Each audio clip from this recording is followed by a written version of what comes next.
का बरो का काम है? तोर स्टाइल और अंदाज में फिदा हूँ। क्या हॉट लगथस गा? चल चल टाइम पास जान कर, चल निकल ले।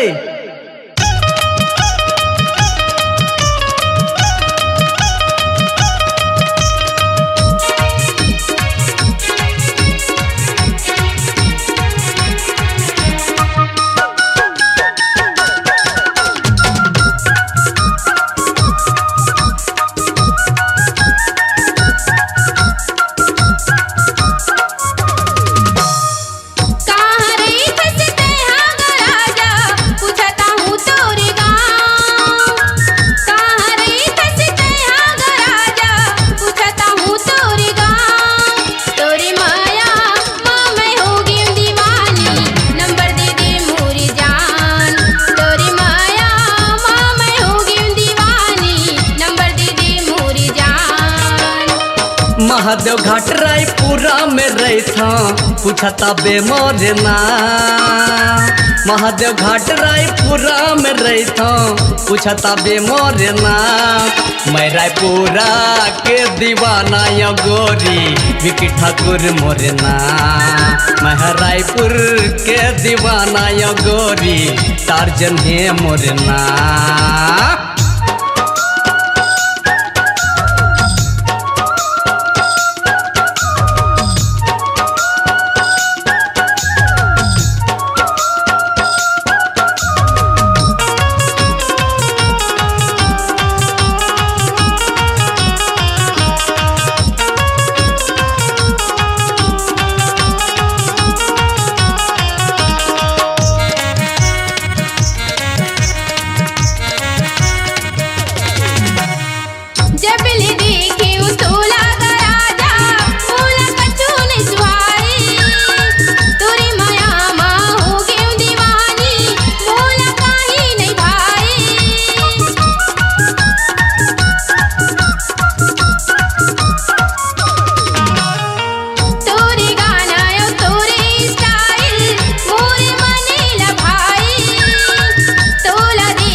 ट्रिपल 93840944 मोर नंबर है।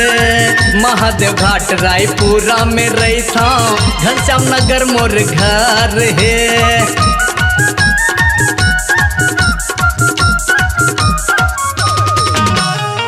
टार्जन स्टार नाइट है गोरी मोर प्रोग्राम के नाम। विकी सिंह ठाकुर कई थे मोला गाना बजाना मोर काम। खरु नदी तिर में बैठे रहता पूछता बेमोर ना। खरु नदी तिर में बैठे रहता पूछता बेमोर ना। मैं रायपुरा के आवारा या गोरी टार्जन है मोरना। मैं रायपुरा के दीवाना या गोरी विकी सिंह है मोरना।